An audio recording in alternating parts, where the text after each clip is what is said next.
നമസ്കാരം. ഉപതെരഞ്ഞെടുപ്പ് ഫലം വന്നതിന് ശേഷം ബി.ജെ.പിക്കെതിരെ വലിയ വിമർശനങ്ങളാണ് കേരളത്തിൽ വരുന്നത്. പ്രത്യേകിച്ചും സംസ്ഥാന അധ്യക്ഷൻ കെ സുരേന്ദ്രനെതിരെ വലിയ കൂരമ്പുകളാണ് എല്ലാ ഭാഗത്തു നിന്നും തറച്ചുകൊണ്ടിരിക്കുന്നത്. എന്തായാലും കഴിഞ്ഞ 2-3 ദിവസങ്ങളിലായി നടന്ന ഈ ഒരു ആക്രമണത്തിന് അദ്ദേഹം ശക്തമായ ഒരു മറുപടി ഇന്ന് രാവിലെ നൽകിയിരിക്കുന്നു. മാധ്യമപ്രവർത്തകരെ അദ്ദേഹം ഇന്ന് രാവിലെ കാണുകയുണ്ടായി. മാധ്യമപ്രവർത്തകരുടെ ഓരോ ചോദ്യങ്ങൾക്കും കൃത്യമായ മറുപടി തന്നെയാണ് കെ സുരേന്ദ്രൻ നൽകിയത്. കുമാർ സൂചിപ്പിച്ചതുപോലെ ഒരു ഇലക്ഷൻ കഴിഞ്ഞപ്പോൾ, അതും ഒരു ബൈ ഇലക്ഷൻ കഴിഞ്ഞപ്പോൾ പലവിധ കാരണങ്ങൾ കൊണ്ട് ബി.ജെ.പിക്ക് വിചാരിച്ച ഒരു നേട്ടം പാലക്കാട് കൊയ്യാനായില്ല. മറ്റ് 2 മണ്ഡലങ്ങളിലും നമുക്കറിയാം എന്താണ് അവിടുത്തെ ഒരു രാഷ്ട്രീയ അന്തരീക്ഷം എന്നുള്ളത്. അത് ഒഴിച്ചു നിർത്തിയാൽ പാലക്കാടായിരുന്നു ബി.ജെ.പിയുടെ ഏറ്റവും വലിയൊരു ഹോട്ട് സീറ്റ്, ഏറ്റവും വലിയൊരു പ്രതീക്ഷ അവിടെയായിരുന്നു. പക്ഷേ അവിടെ വേണ്ട വിധത്തിൽ പ്രതീക്ഷയ്ക്കൊത്ത് ഉയരാൻ ബി.ജെ.പിക്ക് ആയില്ല എന്നതൊരു സത്യം തന്നെയാണ്. പക്ഷേ ഇതിൻ്റെ കംപ്ലീറ്റ് പഴിയും അല്ലെങ്കിൽ ഇതിൻ്റെ മുഴുവൻ പഴിയും ഏറ്റുവാങ്ങേണ്ടി വന്നത് സംസ്ഥാന അധ്യക്ഷൻ കൂടിയായ കെ സുരേന്ദ്രനായിരുന്നു. ഏറ്റവും ഒടുവിൽ ഇന്ന് രാവിലെ ചില മാധ്യമങ്ങൾ ഒരുമിച്ച് ചേർന്നുകൊണ്ട് അദ്ദേഹത്തിൻ്റെ രാജി വരെ പ്രഖ്യാപിച്ചു കഴിഞ്ഞു. അപ്പോഴാണ് ഇതിനൊരു മറുപടിയുമായി അദ്ദേഹം തന്നെ നേരിട്ട് മാധ്യമപ്രവർത്തകരെ കണ്ടത്. ഈ തെരഞ്ഞെടുപ്പ് പ്രചരണം നടക്കുന്ന വേളയിൽ ഒരുപക്ഷെ തത്വമയി മാത്രമാണ് അന്ന് ഒരു കാര്യം പറഞ്ഞത്. കാര്യം ബി.ജെ.പിക്ക് ഏത് രീതിയിലുള്ള ആക്രമണമാണ്, മാധ്യമങ്ങളുടെ ഒരു സംഘടിതമായ ഒരു മിനുക്കം അതിന് പിന്നിലുണ്ട് എന്നുള്ളത് നമ്മൾ ചൂണ്ടിക്കാട്ടിയിരുന്നു. പ്രത്യേകിച്ചും 24 ന്യൂസും റിപ്പോർട്ടറും മറുനാടൻ മലയാളിയും ഒക്കെ നടത്തുന്ന ആക്രമണങ്ങളെക്കുറിച്ച് നമ്മൾ കൃത്യമായി തന്നെ അന്ന് ഒരു ചർച്ച എടുത്തിരുന്നു. പക്ഷേ അന്നൊക്കെ അത് ആരും അത്ര സീരിയസ് ആയിട്ട് എടുത്തില്ല. പക്ഷേ നമ്മൾ പറഞ്ഞ കാര്യങ്ങൾ അക്ഷരാർത്ഥത്തിൽ ശരിവെക്കുന്നതാണ് ഇന്ന് രാവിലെ വരെ നടന്ന സംഭവങ്ങൾ ചൂണ്ടിക്കാട്ടുന്നത്. ശരിക്കും ഈ ബി.ജെ.പിക്ക് ഇവിടെ ഉണ്ടായ തിരിച്ചടി തന്നെയാണ്. ആ സത്യം നമ്മൾ അംഗീകരിച്ച് മതിയാകൂ. പക്ഷേ അതിന് കാരണക്കാരൻ പാർട്ടി സംസ്ഥാന അധ്യക്ഷൻ മാത്രമാണ് എന്ന രീതിയിലുള്ള പ്രചരണം, അല്ലെങ്കിൽ അദ്ദേഹം രാജിവെച്ച് പുറത്തു പോകണം എന്നുള്ള ചില പ്രഖ്യാപനങ്ങൾ, ഇതൊക്കെ എങ്ങനെയാണ് നമ്മൾ നോക്കിക്കാണേണ്ടത്? ഇല്ല, സത്യത്തിൽ ഇത്തരത്തിലുള്ള ഒരു തെരഞ്ഞെടുപ്പ് പരാജയം വന്നയുടനെ ഒരു വിമർശനമൊക്കെ സംസ്ഥാന നേതൃത്വത്തിന് നേരിടേണ്ടി വരും. അത് സ്വാഭാവികമാണ്.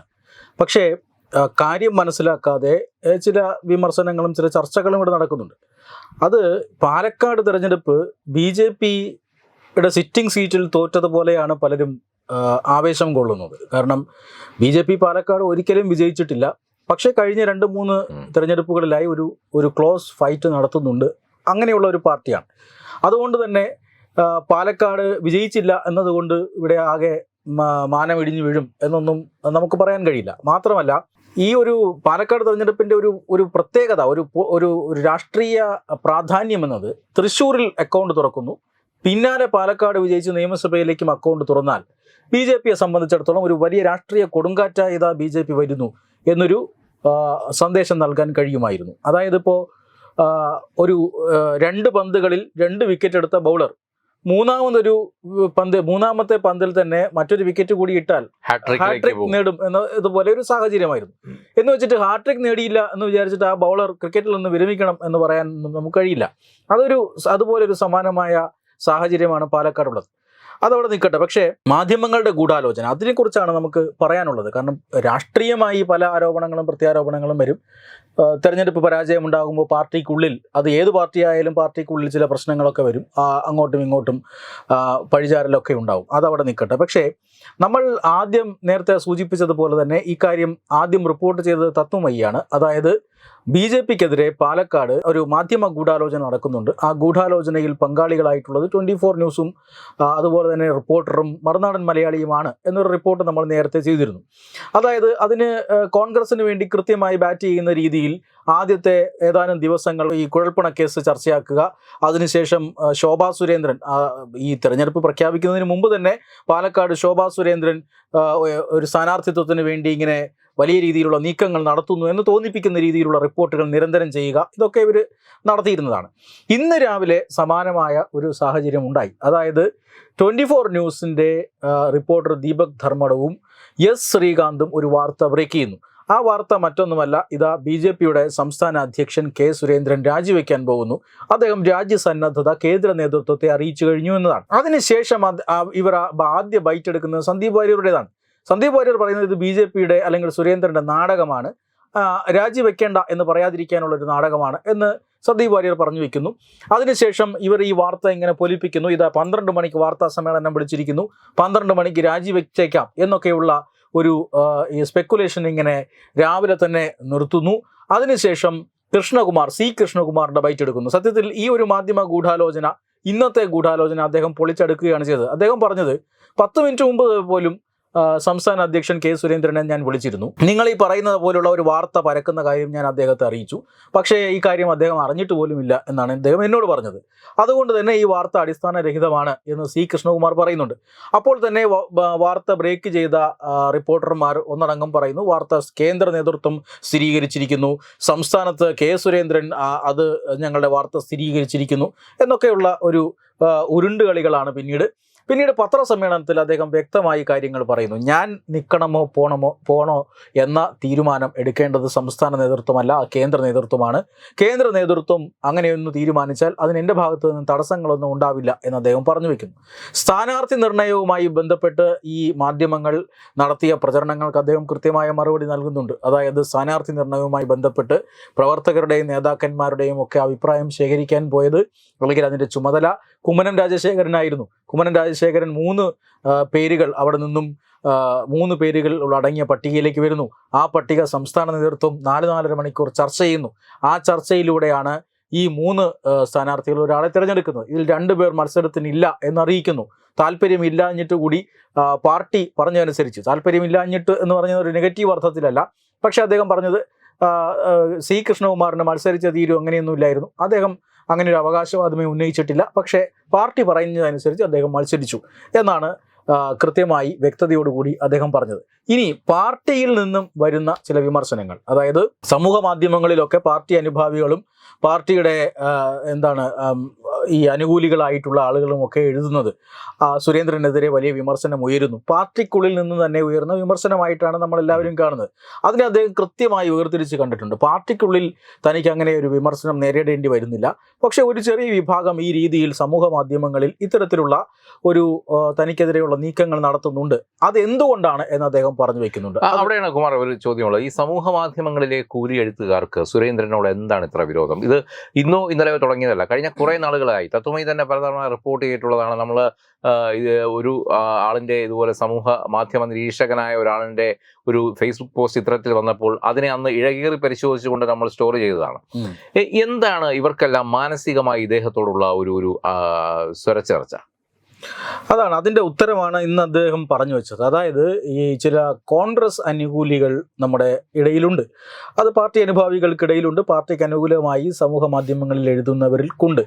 ആ കോൺഗ്രസ് അനുകൂലികളുടെ അല്ലെങ്കിൽ അവരുടെ ആവശ്യം എന്നത് സത്യത്തിൽ ഇത് ഇടതുപക്ഷ വിരുദ്ധതയിൽ നിന്ന് വരുന്നതാണ് എന്നാണ് നമ്മുടെ ഒരു വിലയിരുത്തൽ. അതായത് ഈ ഇടതുപക്ഷത്തെ എതിർക്കാതെ കോൺഗ്രസിനെ എതിർക്കുന്നത് കൊണ്ട് കാര്യമില്ല, കോൺഗ്രസുമായി സഹകരിച്ച് പ്രവർത്തിക്കണം, അങ്ങനെ ഈ സർക്കാരിനെ, ഇടതുപക്ഷ സർക്കാരിനെ നീക്കം ചെയ്യണം BJP എന്ന് പറയുന്ന ഒരു വിഭാഗം ആളുകളുണ്ട്. അവരാണ് ഇത്തരത്തിൽ കോൺഗ്രസുമായി ചേർന്ന് പോകണം എന്ന് BJP ഉപദേശിക്കുകയും അവരോടൊപ്പം അതിനുവേണ്ടി പ്രവർത്തിക്കുകയൊക്കെ ചെയ്യുന്നത്. അത് നടപ്പില്ല എന്ന് തന്നെയാണ് ഇന്ന് കെ സുരേന്ദ്രൻ പറഞ്ഞു വെച്ചത്. എന്തായാലും LDF ഒരു ഭീഷണി തന്നെയാണ്. ആ ഭീഷണി കേരളത്തിനുണ്ട്, ആ ഭീഷണി വസ്തുതയാണ്. പക്ഷേ LDFനെ തകർക്കാനായി കോൺഗ്രസിനെ കൂട്ടുപിടിക്കുന്ന പ്രശ്നമില്ല. അതിനുവേണ്ടി ഒരു പഞ്ചായത്ത് തലത്തിൽ പോലും അത്തരത്തിലൊരു കൂട്ടുകെട്ടുണ്ടാക്കില്ല. അതാണ് പാർട്ടിയുടെ നയം. ആ പാർട്ടിയുടെ നയം താനല്ല, തൻ്റെ പാർട്ടി നേതൃത്വം കൂട്ടായി എടുത്ത തീരുമാനമാണ്, കേന്ദ്ര നേതൃത്വം അംഗീകരിച്ചിട്ടുള്ള ഒരു നയമാണ്. ആ നയം അങ്ങനെ തന്നെ തുടരുക തന്നെ ചെയ്യും. പാലക്കാട് 1000-500 വോട്ട് കുറഞ്ഞു എന്ന് വിചാരിച്ചിട്ട് ആ നയം മാറ്റാൻ പോകുന്നില്ല. സ്വയമായി ആർജിക്കപ്പെട്ട ശക്തി കൊണ്ട് വേണം LDFനെ നേരിടാൻ എന്ന് അദ്ദേഹം പറഞ്ഞു വെക്കുന്നു. സത്യത്തിൽ ഈ ഒരു ക്ലാരിഫിക്കേഷൻ ഇത് അദ്ദേഹത്തിന് വളരെ കുറച്ച് നാൾ മുന്നേ വരുത്താമായിരുന്നു എന്നൊരു അഭിപ്രായം എനിക്കുണ്ട്. പക്ഷേ ഇന്ന് അദ്ദേഹം വളരെ കൃത്യമായി തന്നെ ഈ ഒരു വ്യക്തത വരുത്തിയിരിക്കുന്നു. അവരാണ്, അതായത് ഈ പറയുന്ന ആളുകളാണ്, കോൺഗ്രസുമായി ചേർന്ന് പോകണം എന്ന് പറയുന്ന ആളുകളാണ് ഇത്തരത്തിൽ പാർട്ടി നേതൃത്വത്തിനെതിരെ ഇത്തരത്തിൽ വാളെടുക്കുന്നത്. അത് സുരേന്ദ്രൻ എന്ന ഒരു വ്യക്തിക്ക് നേരെയല്ല, മറിച്ച് ഈ ഒരു ഇടതുപക്ഷത്തെ പുറത്താക്കാനായി കോൺഗ്രസുമായി അടവു നയം എടുക്കാത്ത സംസ്ഥാന നേതൃത്വത്തെ വിമർശിക്കുന്നത് എന്ന് അദ്ദേഹം വളരെ വ്യക്തമായി ഇന്ന് അദ്ദേഹം പറഞ്ഞു വച്ചിട്ടുണ്ട് എന്ന് നമുക്ക് തീർച്ചയായിട്ടും അതൊരു വ്യക്തത വന്ന ഒരു തീരുമാനം തന്നെയായിരുന്നു. അത് വ്യക്തതയുള്ള ഒരു പ്രസ്താവന തന്നെയായിരുന്നു. ഈ മാധ്യമ സിൻഡിക്കേറ്റ് അല്ലെങ്കിൽ BJPക്കെതിരെ ഈ തെരഞ്ഞെടുപ്പിൽ കളിച്ച മാധ്യമങ്ങളുടെ കളി തുറന്നു കാട്ടുന്ന ഒരു വാർത്താ സമ്മേളനം കൂടിയായിരുന്നു അദ്ദേഹം ഇന്ന് നടത്തിയത്. പക്ഷേ അങ്ങനെയെങ്കിൽ കുമാറെ, ഈ ചില മാധ്യമങ്ങൾ മാത്രം ഇതിന് മുന്നിട്ടിറങ്ങുമ്പോൾ എന്താണ് ഇവർക്ക് വേണ്ട കാര്യം? അതാണ് അറിയേണ്ടത്. ഇപ്പോൾ രാഷ്ട്രീയ പാർട്ടികൾ ഇത്തരത്തിൽ ആരോപണങ്ങൾ ഉന്നയിക്കുമ്പോൾ നമുക്കറിയാം കൃത്യമായ രാഷ്ട്രീയ ലക്ഷ്യങ്ങളുണ്ട്. മാധ്യമങ്ങൾക്ക് ഇതിലുള്ള ഒരു താല്പര്യം എന്താണ്? അതാണ് ഈ BJP-ക്കെതിരായ ഒരു കാലാവസ്ഥ സൃഷ്ടിക്കുക എന്നുള്ളത് മാധ്യമങ്ങളുടെ ഒരു ചുമതലയായിട്ടാണ് കേരളത്തിലെ മാധ്യമങ്ങൾ കാണുന്നത്. അത് നമ്മൾ നേരത്തെയും ചർച്ച ചെയ്തിട്ടുണ്ട്. അതായത് കോൺഗ്രസിൽ നിന്നും P. സരിൻ വിട്ടുപോയപ്പോൾ CPIM-ൽ നിന്നും അൻവർ വിട്ടുപോയ അതേ ആവേശവും പിന്തുണയും ഒന്നും മാധ്യമങ്ങൾ P. സരിനോട് കാണിച്ചില്ല. P. സരിനെ അനുകൂലിച്ച് ആരും സംസാരിച്ചില്ല. കാരണം P. സരിൻ അവിടെ കലാപക്കൊടി ഉയർത്തിക്കൊണ്ട് പുറത്തേക്ക് പോകുമ്പോൾ അതിൻ്റെ ഏതെങ്കിലും രീതിയിലുള്ള രാഷ്ട്രീയ നേട്ടം BJP-ക്ക് ഉണ്ടാക്കാൻ സാധിക്കുമോ? കാരണം ഒരു ക്ലോസ് ഫൈറ്റ് ആയിരുന്നു കഴിഞ്ഞ നിയമസഭാ തെരഞ്ഞെടുപ്പിൽ. അതുകൊണ്ട് തന്നെ ആ രാഷ്ട്രീയ നേട്ടം BJP-ക്ക് പോകുമോ എന്ന് ആലോചിച്ചിട്ടാണ് മാധ്യമങ്ങൾ P. സരിന് വേണ്ടത്ര പിന്തുണ കൊടുക്കാതിരുന്നത്. സാധാരണഗതിയിൽ ഇത്തരത്തിൽ ഒരു പാർട്ടിയുമായി പിണങ്ങിപ്പോകുന്ന ആളുകളെ ഒരു വീരപരിവേഷം നൽകിക്കൊണ്ട് അവരുടെ വിമർശനങ്ങൾ ഏറ്റെടുക്കുക, അവരുടെ വിമർശനങ്ങൾ അല്ലെങ്കിൽ അവരുടെ ബൈറ്റുകൾ എടുക്കുക, അതിലെന്തെങ്കിലും വിവാദപരമായ അല്ലെങ്കിൽ വിമർശനങ്ങൾ ഉണ്ടോ എന്ന് നോക്കുക, ഇതൊക്കെയാണ് നമ്മൾ മാധ്യമങ്ങൾ ചെയ്യാറുള്ളത്. പക്ഷേ P. സരിനെ സംബന്ധിച്ചിടത്തോളം മാധ്യമങ്ങൾ അദ്ദേഹത്തെ അവഗണിച്ചു എന്ന് തന്നെ പറയണം. കോൺഗ്രസിൽ നിന്നും വിട്ടുപോകാനുള്ള അല്ലെങ്കിൽ വിട്ടുപോയ P. സരിന് ഒരു നായക പരിവേഷണമൊന്നും മാധ്യമങ്ങൾ നൽകിയില്ല. അതേസമയം സന്ദീപ് വാര്യർ വിട്ടുപോകുമ്പോൾ സന്ദീപ് വാര്യർക്ക് വലിയ രീതിയിലുള്ള മാധ്യമ പരിഗണന കൊടുക്കുകയും ഒരു നായക പരിവേഷം കൊടുക്കുകയും BJP-ക്ക് വലിയ ആഘാതം സംഭവിച്ചിരിക്കുന്നു എന്ന രീതിയിലുള്ള ഒരു ഇത് വരുത്തുകയും ഒക്കെ ചെയ്യാൻ മാധ്യമങ്ങൾ പ്രത്യേകം ശ്രദ്ധിച്ചിരുന്നു. അതാണ് ഏറ്റവും പ്രധാനപ്പെട്ട കാര്യം. കോൺഗ്രസ് അവിടെ ദുർബലമാകരുത്. കോൺഗ്രസ് ദുർബലമായാൽ BJP ഭരണം പിടിക്കും. BJP ഭരണം പിടിക്കുന്നത് ഒരിക്കലും അംഗീകരിക്കാനാകില്ല എന്ന ഒരു നിലപാടാണ്. പക്ഷേ ചില മാധ്യമങ്ങളുടെ ഒരു ന്യൂസ് റണ്ണപ്പ് ഇതൊക്കെ നോക്കുമ്പോൾ തീർച്ചയായും നമുക്കൊരു കാര്യം വ്യക്തമാണ്. ഇവർ കൃത്യമായ ഒരു അജണ്ടയുടെ പുറത്ത് കൃത്യമായ ഒരു വിലക്കെടുത്തതുപോലെയുള്ള പ്രവർത്തനങ്ങൾ, അതാണ് നമ്മളന്ന് നമ്മുടെ ന്യൂസിന് ആധാരമായിട്ടുള്ളത്. അതായത് ഈ മുനമ്പം വിഷയത്തിലേക്ക് അതുവരെ വരാതിരുന്ന മാധ്യമങ്ങൾ ഒരേ ദിവസം ഒരുമിച്ച് വരുന്നു. അതിനുശേഷം ശോഭാ സുരേന്ദ്രൻ്റെ മായി ബന്ധപ്പെട്ട ന്യൂസ് സ്റ്റോറികൾ ഒരേ ദിവസം ചെയ്യുന്നു. അത്തരത്തിലുള്ള ഒരേ പാറ്റേണിലുള്ള പ്രവർത്തനങ്ങൾ അത് കേരളത്തിലെ 2 സാറ്റലൈറ്റ് ചാനലുകളും ഒരു ഓൺലൈൻ ചാനലും ആ ഒരു ഗ്യാങ്ങിലേക്ക് വരുമ്പോൾ തീർച്ചയായും ഇവരെ ആരോ വിലക്കെടുത്തതുപോലെ ഒരു തോന്നൽ നമ്മൾ ഈ മാധ്യമങ്ങളെ നിരീക്ഷിക്കുമ്പോൾ ഉണ്ടാകുന്നുണ്ട്. ആ നിരീക്ഷണമാണ് നമ്മൾ പറഞ്ഞത്. ഈ രീതിയിൽ ആരുടെയോ ഒരു താല്പര്യാർത്ഥം ഈ മാധ്യമങ്ങൾ പ്രവർത്തിക്കുന്നുണ്ട്. തീർച്ചയായും നമ്മുടെ ഇപ്രാവശ്യത്തെ, അതായത് ഈ ഒരു അടുത്ത സമീപകാലത്തെ ബാർക്ക് റേറ്റിംഗ് ഒക്കെ വെച്ച് നോക്കിയാൽ ഈ പറയുന്ന മാധ്യമങ്ങളാണ് ഏറ്റവും മുൻപന്തിയിൽ നിൽക്കുന്നത്. അതുകൊണ്ട് തന്നെ ഏറ്റവും ജനകീയമാകുന്നതും ഈ മാധ്യമങ്ങളാണ്. ആ മാധ്യമങ്ങളെ ആരോ വിലക്കെടുത്തു. ഇപ്പോൾ ഈ തിരഞ്ഞെടുപ്പിൻ്റെ ഏതാണ്ട് അവസാന മണിക്കൂറുകളിൽ LDF പരസ്യം നൽകാൻ തിരഞ്ഞെടുത്ത 2 പത്രങ്ങളുണ്ടല്ലോ. അതുപോലെ ആരോ ബോധപൂർവം ഈ മാധ്യമങ്ങളെ വിലക്കെടുത്തു, തെരഞ്ഞെടുപ്പ് ലാഭം കൊയ്യാനായി എന്നൊരു തോന്നൽ മാധ്യമങ്ങളെ നിരീക്ഷിക്കുമ്പോൾ ഉണ്ടാകുന്നുണ്ട്. പക്ഷെ അവർ എന്തുകൊണ്ടാണ് ഈ തെരഞ്ഞെടുപ്പ് കഴിഞ്ഞ് ഫലവും വന്നതിന് ശേഷം വീണ്ടും ഇത് ചെയ്യുന്നത് എന്നത് നമുക്ക് ഉത്തരം കിട്ടാത്ത ചോദ്യമാണ്.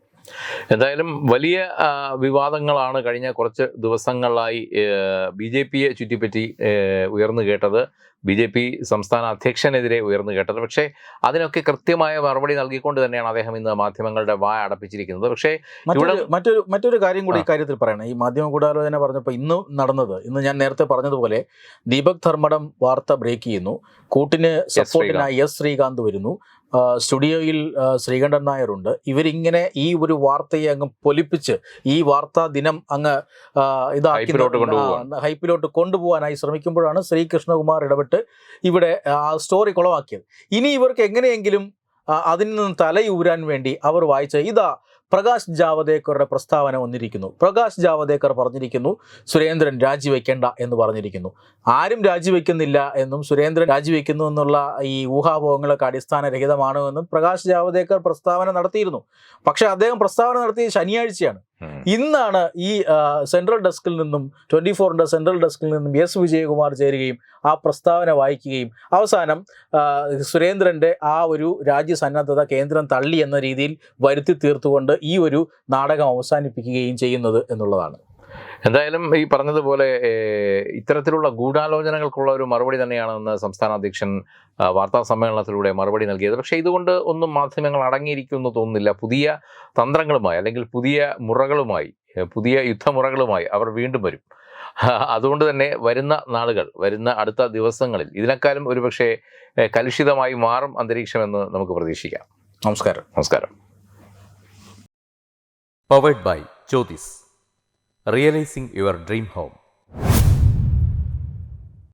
Our ongoing luxury apartments projects are Crown near Karivattam, The Square near UST Global, White Manor near Aattugal Ambalathara, and Evergreens Luxury Villas near Tirumala. Call 90482 55599. Jyothis Building Promoters Private Limited, Thiruvananthapuram.